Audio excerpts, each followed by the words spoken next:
রাধে রাধে। আমার আজকের এই ব্লগটি রাধে রাধে বলেই শুরু করছি, কারণ থাম্বনেল আর টাইটেল দেখে তোমরা বুঝতেই পেরে গেছো যে আমার এই ব্লগটি কী নিয়ে। হ্যাঁ, কার্তিক মাসে যে দামোদর ব্রত পালন করা হয় আর দীপদান করা হয়, আজকের এই ব্লগটি সম্পূর্ণ ওই দীপদান আর দামোদর ব্রত নিয়ে। তাই তোমরা কেউ স্কিপ করো না, আশা করছি তোমাদের খুব ভালো লাগবে। সঙ্গে থাকো আর পুরোটা দেখার অনুরোধ রইল। আর আমার এই ব্লগটি যে যেখান থেকে দেখছো, আশা করি গোবিন্দর কৃপায় যেন সবাই খুব ভালো থাকে, সুস্থ থাকে, সুরক্ষিত থাকে। দেখতেই পাচ্ছ প্রচুর লোকের সমাগম হয়েছে। এই অনুষ্ঠানটি একদিনের জন্য হলেও প্রচুর লোক হয়েছে এখানে। আমাদের গোটা গ্রামবাসীবৃন্দ, বাইরে থেকেও অনেক লোকেরা আগমন হয়েছে। তাই সন্ধ্যা হয়ে গেছে। এবার তুলসী মহারানীকে মাথায় নিয়ে গোটা গ্রাম পরিক্রমা করা হবে। তাই ইস্কন থেকে প্রভুরা এসেছিলেন, ওনাদের পিছন পিছন আমিও আমার গ্রামবাসীবৃন্দ সবাই চললাম তুলসী মহারানীর পরিক্রমার জন্য। তাই ভিড়ের মাঝে ভিডিও করতে খুব অসুবিধা হচ্ছিল, তাই একটু সাইডে গিয়ে ভাবলাম ভিডিওটা করে নিই। তাই একটু সাইড হয়ে ভিডিওটা করলাম। আর এই যে মাতাজি, এই মাতাজি মাথায় নিয়ে গোটা গ্রাম পরিক্রমা করছেন তুলসী মহারানীকে নিয়ে। আর এই মাতাজির পাশে যে মাতাজিরা আছেন, ওনারা সবাই ইস্কন থেকে এসেছিলেন। গোটা গ্রাম পরিক্রমা করার পর মঞ্চে ফিরে এলেন তুলসী মহারানীকে নিয়ে। এবার তুলসী মহারানীকে এখানে নামিয়ে তুলসী মহারানীর আরতি করা হবে।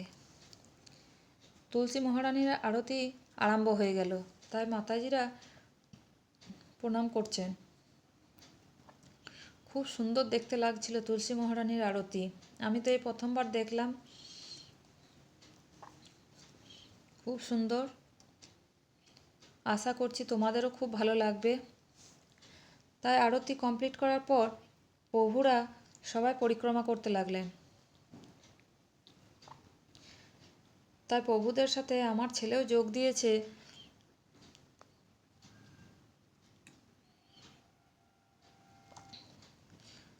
দু হাতে তালি দিয়ে দিয়ে আমার ছেলে পরিক্রমা করছে।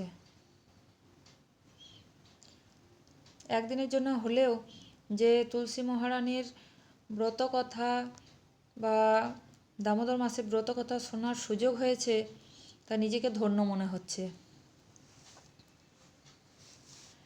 তারপর প্রভুদের পরিক্রমা করা শেষ হলে তবে মাতাজিরা পরিক্রমা করলেন। সন্ধ্যার সময় ভোগ লাগানো হয়েছে, তাই ওটা দেখতে নেই বলে প্রভুরা সাদা কাপড় দিয়ে আড়াল করে রেখেছেন। আর তারপর দেখতে পাচ্ছে যে প্রভুরা গান করে সবাইকে মাতিয়ে রেখেছেন। সবাই দু হাত তুলে নাচছে। আর ইস্কন থেকে যে মাতাজিরা এসেছিলেন তারাও নাচতে লেগেছেন।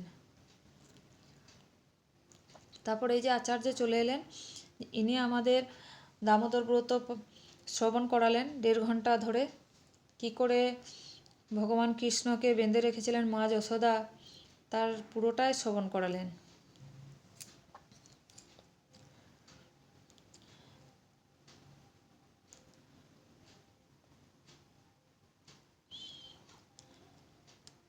এই প্রভুরা মাঝের মধ্যে কৃষ্ণের গান নিয়ে সবাইকে মাতিয়ে রেখেছিলেন।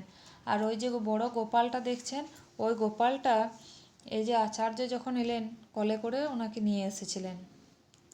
গোপালটা দেখতে এত সুন্দর, কি বলবো, সুন্দর বললে হয়তো কম বলা হবে। হ্যাঁ, সে চোখে না দেখলে বিশ্বাস করা যাবে না যে গোপালের রং, গোপালের রূপ, কি অপূর্ব দৃশ্য। তখন আমার একটা কথাই মনে হয়েছিল, যদি এই গোপালটা আমার কাছে থাকতো আজকে, তাহলে হয়তো খুব ভালো হতো, খুব ভাগ্যবান মনে হতো নিজেকে। যাই হোক, গোপাল যখন আমাকে কৃপা করবে তখন গোপাল নিশ্চয়ই আমার কাছে আসবে।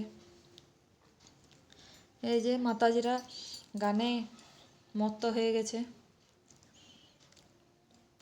তা আমার এই ভিডিওটি তোমাদের কেমন লাগলো তোমরা কিন্তু কমেন্ট করে একটু জানাবে। আর আমি ভগবানের কাছে প্রার্থনা করি যে আমার এই ভিডিওটি যারা যারা দেখলো তারা সবাই যেন ভালো থাকে, সুস্থ থাকে, সুরক্ষিত থাকে। আর আমার এই ভিডিওটিতে লাইক কমেন্ট করে দিও আর শেয়ার করে একটু পাশে থাকো। এবার দেখতেই পাচ্ছ আচার্য